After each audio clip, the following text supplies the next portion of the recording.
O que realmente está em jogo nesse momento no Brasil? Não é uma simples eleição. Nós estamos vendo que o que está em jogo é a ameaça autoritária com a fisionomia fascista. E isso nós sabemos no que dá. Em outras palavras, o Brasil tem sido marcado por muitas tentativas de golpe e alguns golpes que se realizaram com resultados nefastos. Não vamos esquecer que o próprio Getúlio, com o seu suicídio, evitou um golpe que estava em andamento. Em 61, Brizola, com a campanha da legalidade, consegue evitar um golpe que estava em gestação, mas ele se realiza em 1964.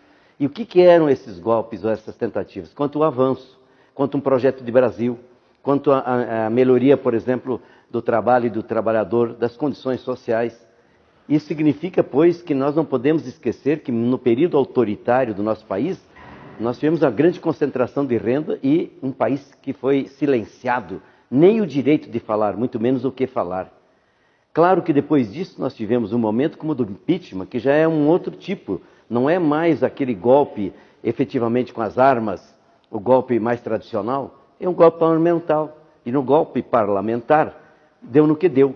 Inclusive o que agora é candidato da extrema-direita a presidente da República, votou a favor do golpe, homenageou o torturador, fazia parte do partido que tem a maior quantidade de corruptos ou denunciados por corrupção, aliado, portanto, de todo o processo de golpe que teve, mas depois continuou sendo um apoiador dos golpistas do governo que veio seguindo a da Dilma Rousseff.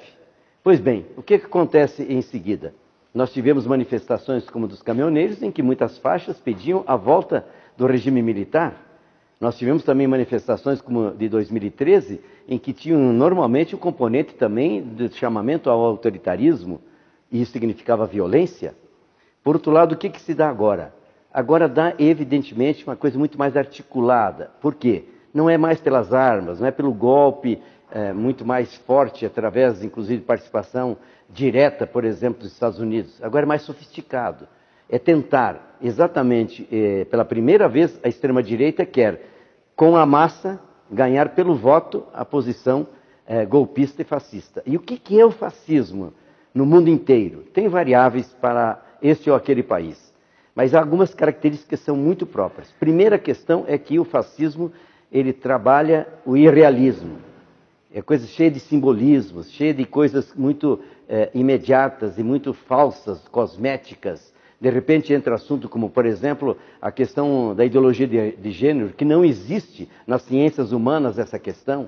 Como de repente vem kits que tratam desse ou daquele assunto, que você vai aprofundar e não verifica que isso está, por exemplo, no Plano Nacional de Desenvolvimento da Educação. Mas, por outro lado, o que tem o autoritarismo como uma característica continuada? É, acima de tudo, o apelo à parte mais conservadora da sociedade. E, evidentemente, não aceita a crítica. Acima de tudo, ao não aceitar a crítica, não tem tolerância, mas sim a intolerância. E, evidentemente, com isso leva à ausência da legalidade aos poucos. E a ausência da legalidade leva, por exemplo, à diminuição profunda dos direitos humanos, dos avanços civilizatórios. E é claro que aí tem um outro apelo muito crítico, que é sempre o apelo à ordem e a Deus. Não vamos esquecer que o fascismo se consolida na Itália, tendo antes, evidentemente, a manifestação das chamadas camisas negras, que chegaram a matar 800 pessoas numa luta violenta, porque não podia ter nenhum contestador. Quem divergia podia ser punido ou até sofrer qualquer tipo de violência, e eles foram por assassinato. Pois bem, mas na Itália, o que significava a síntese do movimento fascista? Era exatamente a ordem e Deus. Como é que era na Itália? Deus, a pátria e a família. Vamos lembrar de 64, que era a marcha com Deus pela família e liberdade, porque faz parte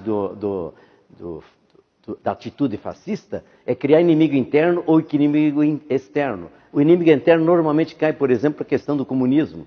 A mesma conversa da década de 50, a mesma conversa da década de 60, e agora se reproduz uma coisa absolutamente fora de qualquer sentido e de qualquer atualidade. Não existe nenhuma ameaça comunista em nenhum lugar do mundo. Por outro lado, é preciso dizer também que na Alemanha, nós tivemos, portanto, o processo do fascismo que se resumia em Alemanha acima de tudo. Portanto, Alemanha acima de tudo. E o que é no Brasil nesse momento? O que é o grande slogan? O que é a grande marca?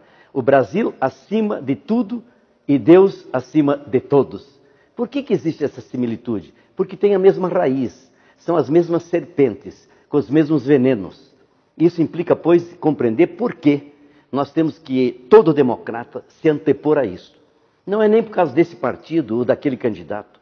O que está em jogo é o interesse nacional, o que está em jogo são direitos à liberdade, direitos à igualdade, à democracia, o direito de falar, de votar e ser votado, de se organizar, porque é isso que está sob ameaça.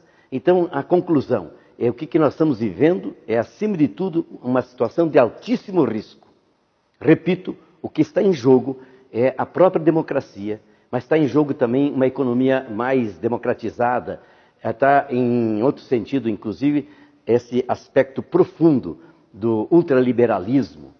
E para isso a gente sabe que reformas e ultraliberalismo não conseguem se fazer em nenhum lugar do mundo sem regime autoritário, sem um cala-boca na sociedade. Mas eu não posso deixar de fazer referência. E por que isso acontece? Envolvendo inclusive pessoas, cidadãos e cidadãs, que não estão envolvidos com essa questão, vamos chamar assim, até ideológica, ou essa causa fascista, estão sendo levados para isso. Porque existe um momento muito fértil em qualquer sociedade, que é a insegurança econômica. Quando você tem muito desemprego. O que aconteceu na Alemanha pré-nazista? O que aconteceu no período pré-Mussolini, e aí qualquer outro que nós podíamos analisar, inclusive no Japão, ou mesmo nas Filipinas.